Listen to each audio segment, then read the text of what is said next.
Bonjour, bienvenue à tous. Donc aujourd'hui, notre capsule offerte par Prénato va traiter des principales recommandations de grossesse en lien avec le premier trimestre. Donc je me présente d'abord, mon nom est Alexandra Dubreuil, je suis infirmière clinicienne chez Prénato. Antérieurement, mon expertise est davantage en obstétrique ainsi qu'en postpartum. Donc j'ai une belle expertise auprès des jeunes familles, des nouveaux parents ainsi que leurs nouveau-nés. Donc, les sujets qu'on va aborder aujourd'hui lors de la capsule vont être les principales recommandations en lien avec le premier trimestre.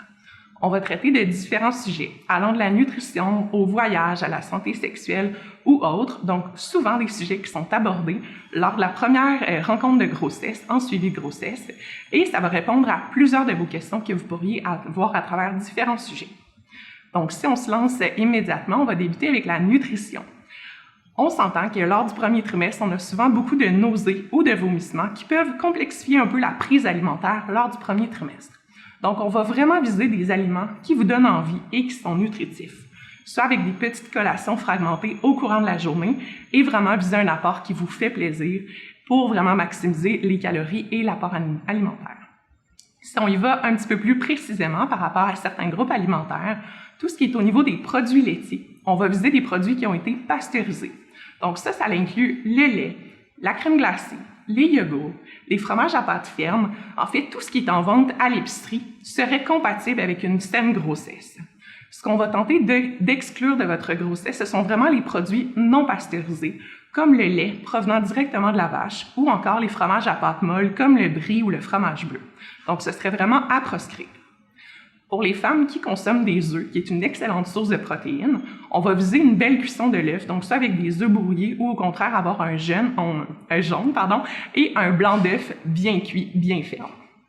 Pour les femmes qui, pour une raison de préférence ou de régime alimentaire particulier, préféraient les boissons à faire base de soya ou végétal, on va y aller vraiment avec des boissons qui sont enrichies en calcium pour éviter d'avoir une carence tout au long de votre grossesse. Si maintenant on enchaîne davantage avec les fruits et légumes, sachez qu'il y a moins de restrictions à propos de ce groupe alimentaire-là. Par contre, ça va vraiment être de bien nettoyer nos fruits et nos légumes, principalement s'ils sont consommés crus, afin de réduire la charge bactérienne qui pourrait être sur le fruit ou le légume.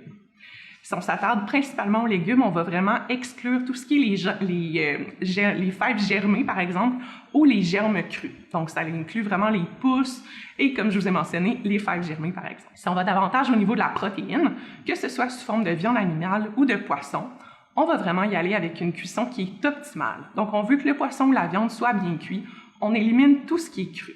Et ça inclut les viandes froides, comme le jambon, le ballonné, les charcuteries comme le salami ou le pepperoni, par exemple, ainsi que les viandes fumées comme une saucisse à hot dog